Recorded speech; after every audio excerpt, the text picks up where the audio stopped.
Hello friends, मैं आपका दोस्त और एजुकेटर शिवपूजन सिंह आपका अपने यूट्यूब चैनल कॉम्पिटिटिव जोन में आपका बहुत बहुत स्वागत करता हूं। दोस्तों, आरआरबी एनटीपीसी मॉक टेस्ट 3 लेकर के आपके सामने हाजिर हुआ हूं। ओके, जीके जीएस की ये क्लास और आप इस चैनल के माध्यम से बहुत कुछ सीखते हुए, है ना। अभी तो आरआरबी लेवल 1 का एग्जामिनेशन हो ही रहा है और इसके लिए भी मॉक टेस्ट आपको प्रोवाइड करवाए जा रहे हैं। तो ये वाला जो मॉक टेस्ट है, हमारी अगली तैयारी जो है वो होने वाली है। जैसा कि आप जानते हैं कि एक क्लास मैंने रिकॉर्ड किया था 2026 में जो अपकमिंग वैकेंसीज है, इसके बारे में तो बहुत सारे वैकेंसी जो है वो नोटिफाइड हो रहे हैं।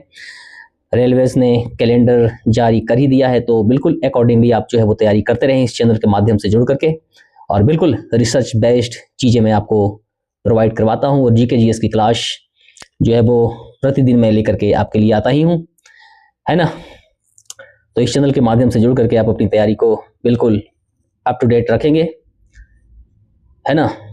ओके, जैसा कि आप जानते हैं कि सफलता का जो फैक्टर होता है, कारक होता है, वो उचित मार्गदर्शन, धैर्य और लगातार परिश्रम।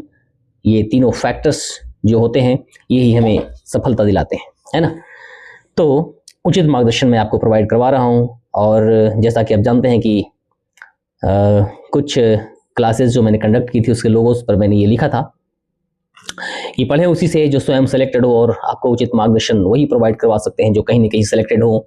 तो मैं आपका दोस्त एसपी सिंह और आपका टीचर और मोटिवेटर अभी वर्तमान में भारतीय रेलवे में कार्यरत हूँ, और बिल्कुल चीज़ें आपको ऑथेंटिक देता हूँ। और इस चैनल के माध्यम से पढ़ने की ये विशेषता है कि आप यहाँ से पढ़ते हैं तो उलूल जुलूल की बातों से हम बच करके बिल्कुल एग्जामिनेशन पॉइंट्स ऑफ व्यू से अप टू डेट पढ़ाई करेंगे, है ना। तो इससे पहले कि हम इस सेशन की शुरुआत करें, अगर अभी तक आपने इस चैनल को सब्सक्राइब नहीं किया है, यू सब्सक्राइब दिस चैनल, इसे लाइक करें, अपने फ्रेंड्स तक शेयर करें, और कमेंट्स बॉक्स में अपनी क्यूरीज को लिखें, और ये भी बताएं कि आपने कितना स्कोर किया है। इससे हमें ये पता चलेगा कि आपकी गहराई कितनी है और किस तरह से आप अपनी तैयारी को जारी रख रहे हैं। ओके, थक कर मत बैठ ए मुसाफिर, क्योंकि मंजिलें हमें पानी है और रास्ते अभी लंबे हैं। रास्ते लंबे जरूर हो सकते हैं, परंतु अगर हमने ठान लिया है तो हम उसे प्राप्त करेंगे। और इसलिए मैं अपनी प्रत्येक वीडियो की शुरुआत में ये जो लोगो बताता हूँ, उचित मार्गदर्शन, धैर्य और लगातार परिश्रम करने की क्षमता, इस तीनों फैक्टर से हम अपने लक्ष्य को हासिल करेंगे। तो आइए देखते हैं क्या कुछ लेकर के मैं आपके लिए आया हूँ। तो चलिए शुरू करते हैं। दुनिया की सबसे बड़ी ज्वालामुखी पर्वतमाला कौन सी है? और ये जो है ज्वालामुखी पर्वतमाला, ये है एंडीज।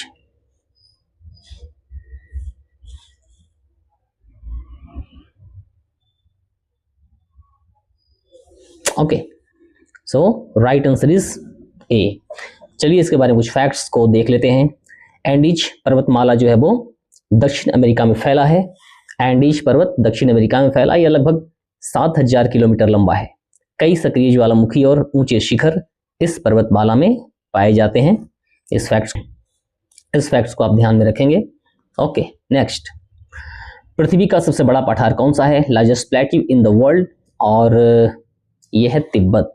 वीडियो 25-30 मिनट लंबी भी हो सकती है, तो आप दिल थाम करके बैठेंगे, क्योंकि जब 20 क्वेश्चन हम यहाँ से देखेंगे, मतलब कि आप 80 क्वेश्चन यहाँ से कर रहे हैं, लगभग 80 से 100 क्वेश्चन आप यहाँ से कर रहे हैं, तो व्याख्या थोड़ी लंबी होगी, परंतु बहुत कुछ आप यहाँ से सीखेंगे। ओके फ्रेंड्स, तिब्बत पठार का क्षेत्र जो है वो लगभग 2.5 मिलियन वर्ग किलोमीटर है।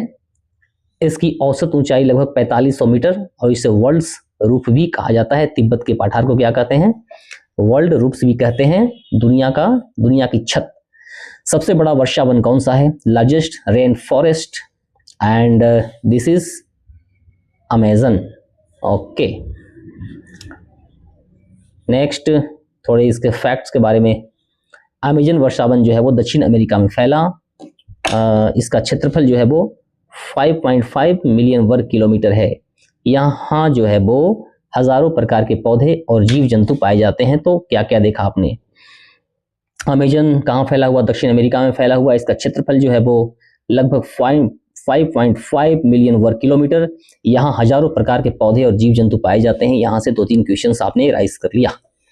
और यही इस चैनल की विशेषता कि बहुत सारे फैक्ट्स को जब हम एक साथ स्टडी करते हैं तो बहुत सारे क्वेश्चंस यहाँ से राइज हो जाते हैं। यही वजह है कि मैं बच्चों को अक्सर ये बताता हूँ कि इस चैनल के माध्यम से आकर के अपनी पढ़ाई को अपडेट करें। दुनिया का सबसे बड़ा कोरल रीफ कौन सा है? The largest coral reef of the world, and this is the great barrier reef. Okay, कहाँ पे? ये ऑस्ट्रेलिया में, ऑस्ट्रेलिया के तट पर स्थित यह रीफ जो है वो लगभग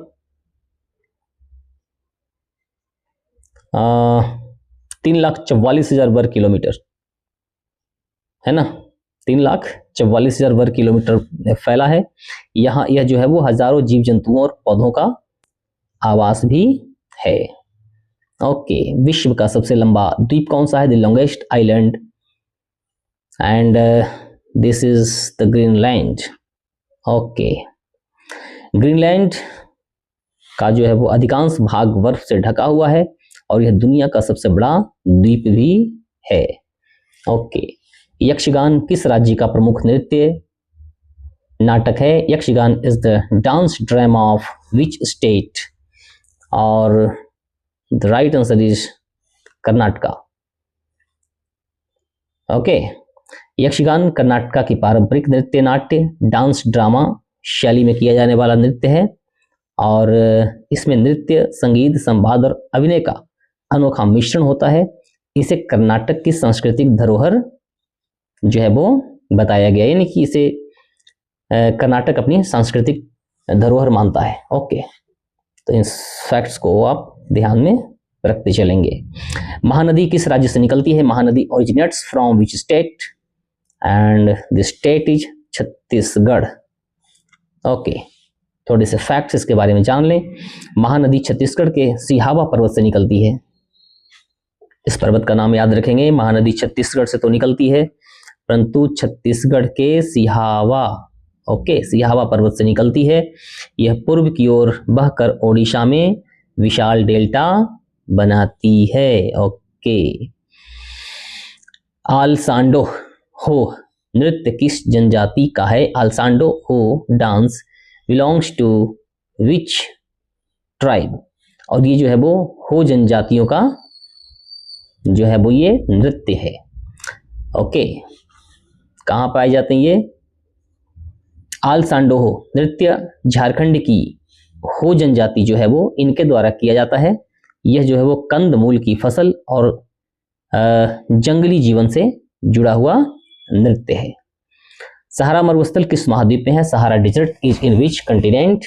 and the continent is Africa. Okay, next थोड़ा अफ्रीका के बारे में जानें, सहारा के बारे में। सहारा दुनिया का सबसे बड़ा गर्म मरुस्थल। ओके, क्या क्या है भाई? सहारा मरुस्थल किस महाद्वीप में? ये तो अफ्रीका आपने जाना। ये जो है वो सबसे गर्म मरुस्थल भी है। दूसरा क्वेश्चन से यहाँ से राइज कर लिया आपने। इसका बहुत बड़ा हिस्सा जो है वो रेत के टीलों, पथरीली सतह और गर्म हवाओं से भरा हुआ है।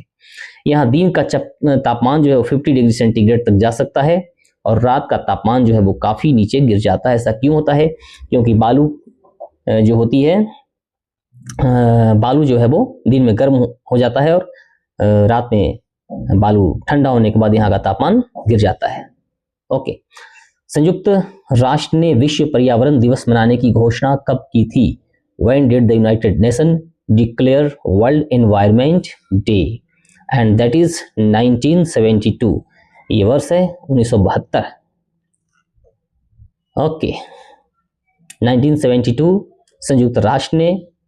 सेकंड क्वेश्चन यहाँ से राइज हुआ फ्रेंड्स, आप इसको बहुत ही गहराई से देखेंगे।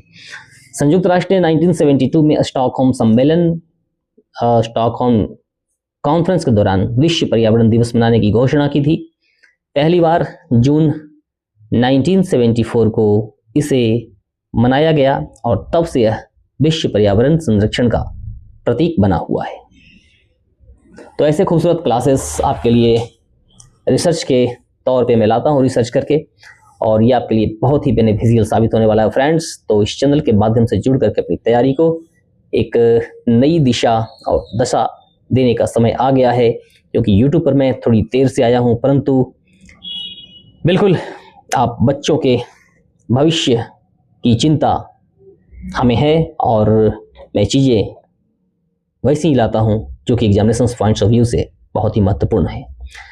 तो इस चैनल के माध्यम से जरूर रखें, अपनी तैयारी रखें, अपने दोस्तों को बताएं और शेयर करें इस चैनल को, ताकि बिल्कुल वैसे बच्चे भी इसके नोटिफिकेशंस को प्राप्त करते रहें जो कि अभी तक इस चैनल से अनजान है। दूध से मक्खन निकालने की प्रक्रिया कहलाती है, the process of separating water from milk is called अपकेंद्रन सेंट्रीफ्यूगेशन, है ना। दूध से मक्खन निकालने की प्रक्रिया क्या कहलाती है? अपकेंद्रन कहलाती है, यानी कि सेंट्रीफ्यूगेशन। क्या होता है ये? दूध को उच्च गति से घुमाने पर भारी व हल्के कण अलग हो जाते हैं, इस प्रक्रिया को अपकेंद्रण कहते हैं, जिससे क्रीम या मक्खन अलग किया जाता है। ओके, पौधों में जल का ऊपर की ओर प्रवाह, है ना, किस प्रक्रिया से होता है? The upward movement of water in plants occurs due to which process, और ये जो है ट्रांसपायरेशन पूल के द्वारा, है ना, वाष्पोत्सर्जन। ओके, तो ये ट्रांसपायरेशन पूल के द्वारा ये संभव होता है।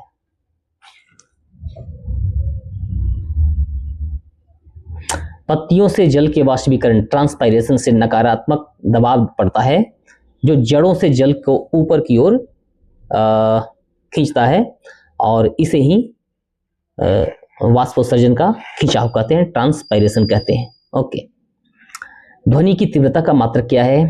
What is the unit of intensity of sound? And this is decibel. ये क्या है? डेसिबल है। ओके, ध्वनि की तीव्रता, लाउडनेस को हम किसमें मापते हैं? डेसिबल में मापते हैं। 0 डेसिबल सबसे मंद ध्वनि और 120 डेसिबल से अधिक पर जो है वो कानों को हानि पहुंच सकती है। तो एक क्वेश्चन और कॉमन है जो एराइज होता है कि जब हम घर में बातचीत करते हैं तो ये कितने डेसिबल की ध्वनि होती है? ये 50 से 60 डेसिबल की ध्वनि होती है, जो हम आमतौर पे घरों में बातें करते हैं, या जो मैं अभी बोल रहा हूँ 50 से 60 डेसिबल की है। 120 डेसिबल से अधिक की ध्वनि जो है वो कानों को हानि पहुंचाती है। तो इसका रेंज जो है वो ये आपने जान लिया। गैस जल में घुलने पर क्या बनाती है? What does hydrochloric gas, HCl gas जल में घुलने पर क्या बनाती है? ये बनाती है हाइड्रोक्लोरिक अम्ल, है ना। ये हाइड्रोक्लोरिक एसिड का निर्माण जो है वो होता है जब HCl गैस पानी में घुल जाती है। HCl जल में घुलने पर H+ और Cl- आयन बनाता है, जिससे हाइड्रोक्लोरिक अम्ल HCl एक्वा बनता है। यह एक मजबूत अम्ल है। तो इन डिस्क्रिप्शन को आप गहराई से देखते चलें और बहुत कुछ सीखते हुए। मनुष्य में कितनी जोड़ी गुणसूत्र क्रोमोसोम्स पाए जाते हैं? How many pairs of chromosomes are there in humans? यहाँ राइट आंसर इज 23। 23 जोड़ी का मतलब 46 क्रोमोसोम्स मनुष्य में होते हैं। ओके, मानव शरीर में कुल 46 गुणसूत्र क्रोमोसोम्स होते हैं, जो कि 23 जोड़ी बनाते हैं। इसमें से 22 जोड़ी जो है वो सामान्य ऑटोसोम्स, और एक जोड़ी लिंग जो है वो, एक जोड़ी जो होते हैं क्रोमोसोम, वो होते हैं लिंग गुणसूत्र, सेक्स क्रोमोसोम्स होती हैं। तो टोटल हो गई क्रोमोसोम्स कितने हो गए? 23। हैबर प्रक्रिया का उपयोग किसके निर्माण में किया जाता है? Haber process is used for the manufacture of which compound?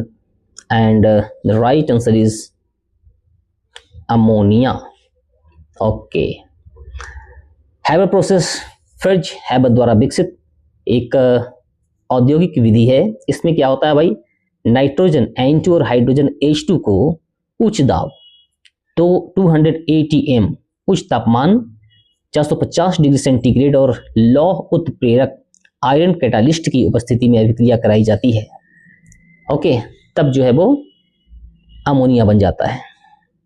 Okay, तो ये वाला एक्सप्लेनेशन को आप ध्यान में रखना। मानव शरीर में विटामिन का निर्माण कहाँ होता है? Where is vitamin D? अच्छा, विटामिन डी का निर्माण, vitamin D synthesised in the human body, और ये जो है वो त्वचा में। इसीलिए खास करके जब मॉर्निंग में हम सूर्य, कहा गया कि सूर्य का ताप जो है वो हमें सुबह सुबह लेना चाहिए, सनलाइट में घूमना चाहिए, इससे विटामिन डी का निर्माण हमारी त्वचा में होता है। विटामिन डी का निर्माण शरीर की त्वचा में सूर्य की पराबैंगनी किरणें अल्ट्रा वायलेट रेज के प्रभाव से होता है। त्वचा में उपस्थित 7 डिहाइड्रो कोलेस्ट्रॉल जो है वो सूर्य की किरणों से प्रतिक्रिया कर क्या बनाता है,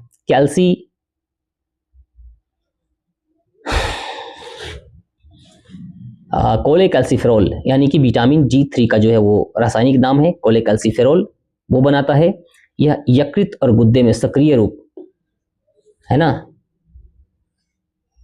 विटामिन डी का रासायनिक नाम याद रखिएगा, कोलेकैल्सिफेरॉल। यकृत और गुद्दे में सक्रिय रूप से कैल्सिट्रॉइल में बदलता है, जो शरीर में कैल्शियम और फास्फोरस के संतुलन को नियंत्रित करता है। इसलिए सूर्य स्नान से हड्डियां मजबूत होती हैं, मतलब कि सन वेक जब हम करते हैं तो हड्डियां हमारी मजबूत होती हैं। भारत में वित्त आयोग कितने वर्षों में एक बार गठित किया जाता है? तो प्रत्येक 5 वर्ष में वित्त आयोग का गठन भारत में किया जाता है। भारत में पहली जनगणना कब की गई थी? एंड 1881 ईस्वी में विधिवत रूप से। भारत में पहली संगठित जनगणना जो है वो 1881 ईस्वी में की गई थी। तब से हर वर्ष जो है वो 10 वर्षों में एक बार जनगणना की जाती है। यह देश की आबादी और साक्षरता, रोजगार और सामाजिक स्थिति पर प्रकाश डालती है ना। 2021 की जनगणना जो है वो कोविड के कारण स्थगित रही थी। ओके। आरबीआई का मुख्यालय कहाँ स्थित है? Where is the headquarters of the Reserve Bank of India located? And the right answer is Mumbai.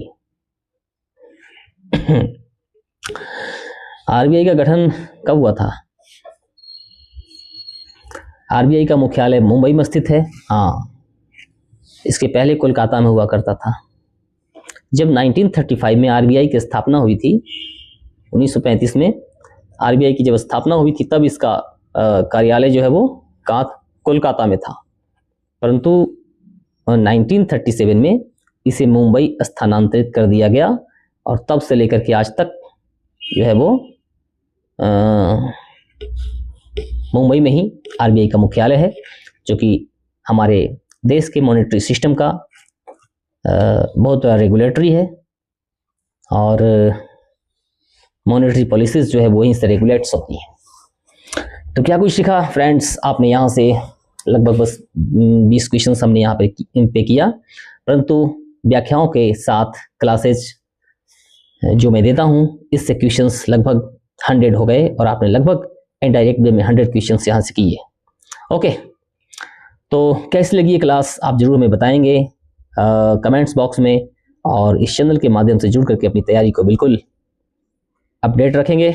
मैं आपका दोस्त, एजुकेटर, मोटिवेटर एसपी सिंह, हमेशा मैं आपके सामने हाजिर हूँ इस आशा और उद्देश्य के साथ कि मैं जो कुछ भी पढ़ाऊँ वो ऑथेंटिक पढ़ाता हूँ और आपके लिए वो it will proved much more better and beneficial.